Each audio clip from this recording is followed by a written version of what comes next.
almost had to wake me up this morning to get up here. So if I yawn a little bit, you'll forgive me, I hope.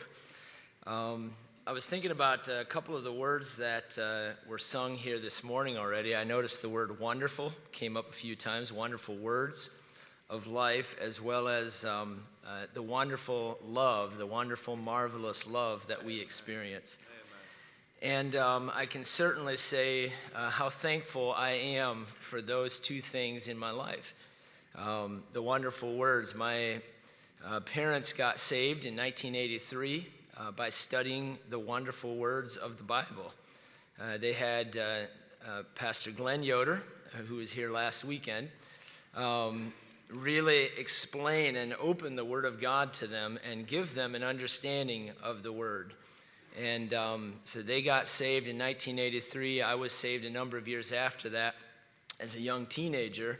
But I got to grow up studying the Bible and learning the Bible in a Sunday school. Recently, this past New Year's, I went back in the old church where I grew up and got to go through some of those old Sunday school classrooms. And I couldn't help but think of all the teachers that I had in there, and what a blessing that is. And of course, many of you are Sunday school teachers that help our young people and even my own children. The wonderful words of life, but also that wonderful love. My family, being Amish, from an Amish background, we didn't really understand much about love.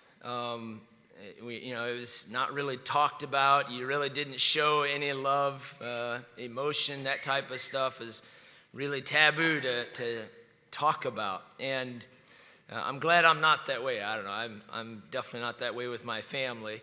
But God gave us a real understanding of what love is.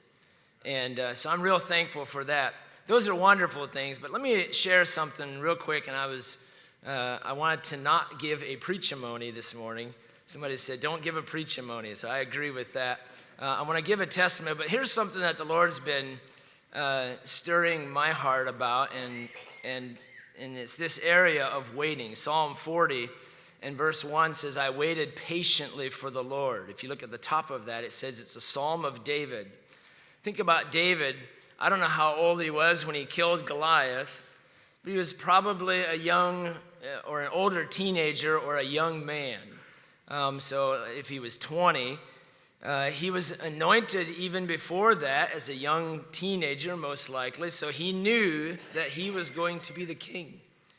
And when he was 30, finally he's chosen by the southern tribe of Judah to be their king. And then when 7 years later goes by, he's chosen by all of Israel. So from 20 years old or as a young teenager until he's 37, he had to wait. David knew what it meant to wait for the Lord. I waited patiently for the Lord, and he inclined unto me. He leaned over and inclined unto me and heard my cry. Psalm 27 is another wonderful passage that talks about waiting. David again wrote that psalm. He waited in the presence of his enemies all around him, and he kept on waiting on the Lord. That waiting is the idea of just continuing on, trusting the Lord. And that's been really hard for me personally to do. If you know me, I don't like to wait.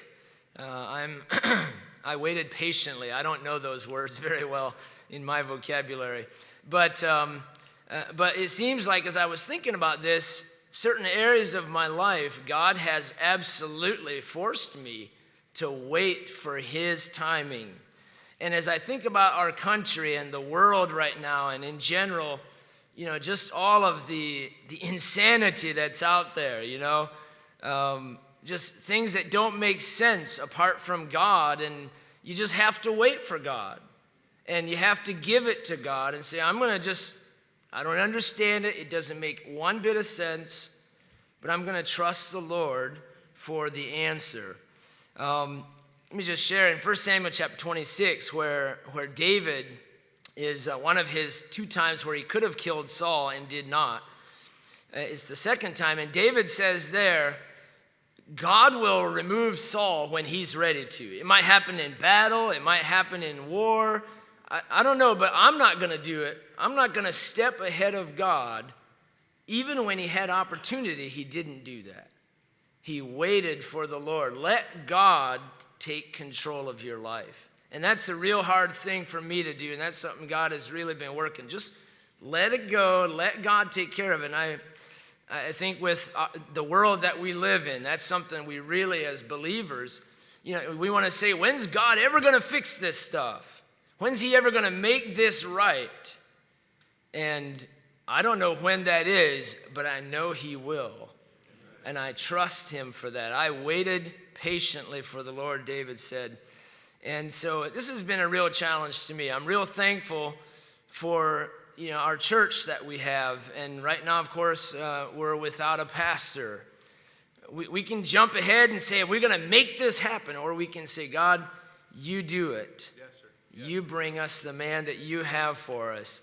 And pray and trust him. And in his timing, he'll bring the man. If we're serious, if we're sincere, we're trying to see God's will done, in his timing, he'll take care of that. And that's just the real consolation to me. In the world, in the church, in my family, we're about to have a teenager in a few months as far as joining the youth group. Scary times, but exciting times, Trust the Lord. Wait patiently for the Lord. I'm trusting that he'll continue to be faithful like he has in the past.